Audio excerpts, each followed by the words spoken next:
लोकसभा निवडणुकींसाठी शिवसेना उमेदवारांची पहिली यादी जाहीर झाली असून शिवसेनेचे लोकसभेचे गटनेते खासदार राहुल शेवाळे यांना पुन्हा एकदा दक्षिण मध्य मुंबई लोकसभा मतदारसंघातून शिवसेनेने उमेदवारी जाहीर केली आहे।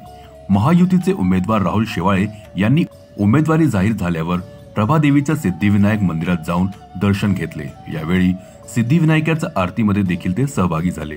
छत्रपती शिवाजी महाराजांची जयंती आणि संकष्टी चतुर्थी या शुभ मुहूर्तावर महायुतीचा उमेदवार म्हणून संधी दिल्याबद्दल मुख्यमंत्री एकनाथजी शिंदे आणि महायुतीचे सर्व वरिष्ठ नेत्यांचे आभार मानतो।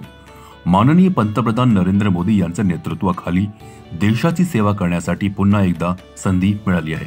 दक्षिण मध्य मुंबईवर शिवसेनेचा भगवा कायम फडकत राहावा ही वंदनीय हिंदू हृदय सम्राट शिवसेना प्रमुख बाळासाहेब ठाकरे यांची इच्छा पुन्हा एकदा पूर्ण करण्यासाठी जनतेचा आशीर्वाद मला लाभेल असा मला विश्वास आहे। राहुल रमेश शेवाळे। छत्रपती शिवाजी महाराजांची जयंती आहे आणि छत्रपती शिवाजी महाराजांच्या जयंतीचं औचित्य साधून महाराष्ट्र राज्याचे मुख्यमंत्री आणि शिवसेनेचे मुख्य नेते आदरणीय एकनाथ शिंदे साहेबांनी शिवसेनेच्या 8 उमेदवारांची यादी घोषित केलेली आहे आणि त्या यादीमध्ये माझं नाव अंतर्भूत आहे। त्याबद्दल मी त्यांचं मनपूर्वक आभार मानतो आणि मला पुन्हा एकदा संधी दिली त्याबद्दल मी धन्यवाद मानतो। आपल्या सर्वांना माहिती आहे की 2014 आणि 2019ला दक्षिण मध्य लोकसभा मतदारसंघातील लोकांनी मला आशीर्वाद देऊन 2 वेळा खासदारपदाचा बहुमान दिलेला आहे आणि आता तिसऱ्यांदा पुन्हा एकदा दक्षिण मध्य लोकसभा मतदारसंघातील लोक माझ्यावर विश्वास ठेवून मला आशीर्वाद देतील हा विश्वास आहे। कारण दक्षिण मध्य लोकसभा मतदारसंघातील सर्व मतदार हे वंदनीय शिवसेना प्रमुख बाळासाहेब ठाकरे आणि परमपूज्य डॉक्टर बाबासाहेब आंबेडकरांच्या विचारांचा सन्मान करणारे मतदार आहेत आणि त्या सर्वांना माहिती आहे की डॉक्टर बाबासाहेब आंबेडकर आणि शिवसेना प्रमुख बाळासाहेब ठाकरे यांच्या विचारांचा आदर्श ठेवूनच मी गेले 10 वर्ष या ठिकाणी काम केलेलं आहे आणि त्याकरता म्हणून इथले मतदार मला आशीर्वाद देतील। गेले 10 वर्ष विकासाची कामं असेल, प्रधानमंत्री नरेंद्र मोदीजींच्या नेतृत्वाखाली झालेली केंद्रातली विकासाची कामं असेल, माननीय मुख्यमंत्री एकनाथ शिंदे साहेबांच्या माध्यमातून महाराष्ट्रातली विकासाची कामं आहेत, या सर्व कामांवर विश्वास ठेवून लोक या ठिकाणी शिवसेनेचा धनुष्यबाणालाच या ठिकाणी निवडून देतील आणि महायुतीचा उमेदवार म्हणून मला आशीर्वाद देतील हा विश्वास आहे। पण सर प्रश्न या सर्व नावांची घोषणा लवकरच माननीय मुख्यमंत्री एकनाथ शिंदे साहेब करतील कारण निवडणूक ही 5 आणि 6 टप्प्यात आहेत। त्यामुळे जसे टप्पे आहेत निवडणुकीचे त्या टप्प्यानुसार उमेदवारांची यादी आम्ही घोषित केलेली आहे। परंतु मला संपूर्णतः विश्वास आहे माननीय मुख्यमंत्री एकनाथ शिंदे साहेब शिवसेनेचे मुख्य नेते आहेत ते प्रत्येक जे शिवसेनेचे विद्यमान खासदार आहे त्यांच्या राजकीय कारकिर्दीचा सन्मान ठेवतील आणि त्यांच्या राजकीय कारकिर्दी संपुष्टात येणार नाही याचा असा कुठलाही निर्णय घेणार नाही आणि त्यांचे राजकीय कारकिर्दीच्या संदर्भात भविष्याच्या दृष्टिकोनातून ते योग्य तो निर्णय घेतील असा संपूर्णतः विश्वास आहे।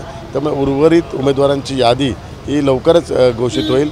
महायुतीच्या माध्यमातून साधक बाधक चर्चा करून प्रत्येक घटक पक्षांचा सन्मान राखून ह्या उमेदवारांची यादी घोषित होईल। हेमंत गोडसे जे आहेत ते आता ट्रायडंटमध्ये बैठक सुरू होती महाविकास आघाडीची, तिथनं बाहेर पडताना दिसले आहेत।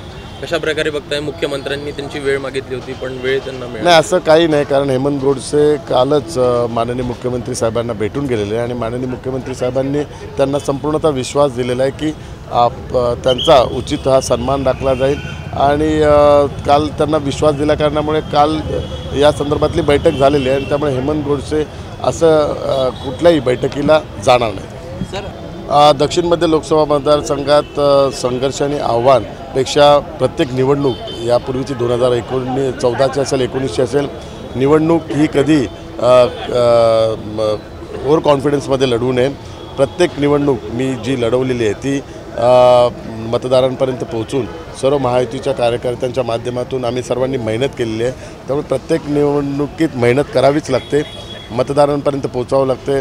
मतदारांचा आशीर्वाद घेण्याकरता गेल्या 10 वर्षातली जी कामं आहेत त्यांच्यासमोर ती ठेवून त्याकरता त्यांचा आशीर्वाद मानवतो। परंतु आमच्या दृष्टिकोनातून ही निवडणूक अत्यंत महत्त्वाची आहे याकरता कारण हा मतदारसंघ शिवसेनेचा बालेकिल्ला आहे आणि प्रत्येक वेळी धनुष्यबाणावरच लोकांनी मतदान केलेलं आणि आशीर्वाद दिलेला आहे। आता आमची कसोटी ही आहे की आम्ही सुप्रीम कोर्टात जिंकलेलो आहे, विधानसभेच्या अध्यक्षांच्या निकालात आम्ही जिंकलेलो आहे आणि इलेक्शन कमिशनच्या निकालात पण आम्ही जिंकलेलो आहे। या तिन्ही ठिकाणी शिवसेनेचं नेतृत्व माननीय मुख्यमंत्री एकनाथ शिंदे साहेबांच्या नेतृत्वाखाली दिलेलं आहे आणि धनुष्यबाण आम्हाला अधिकृतरित्या दिलेलं आहे.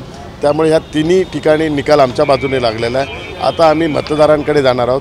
जनतेचा कौल काय असणार आहे तो या निवडणुकीच्या माध्यमातून आम्हाला मिळणार आहे आणि मला संपूर्णतः विश्वास आहे जनता ही शिवसेना प्रमुख बाळासाहेब ठाकरे यांच्या विचाराने जे आम्ही पुढे जात आहोत आणि त्यांचं स्वप्न पूर्ण करण्याकरता आदरणीय पंतप्रधान नरेंद्र मोदीजी जे देशात कार्य करत आहेत त्याला कौल देतील आणि मला भरघोस मतांनी निवडून देतील असा मला संपूर्णतः विश्वास आहे.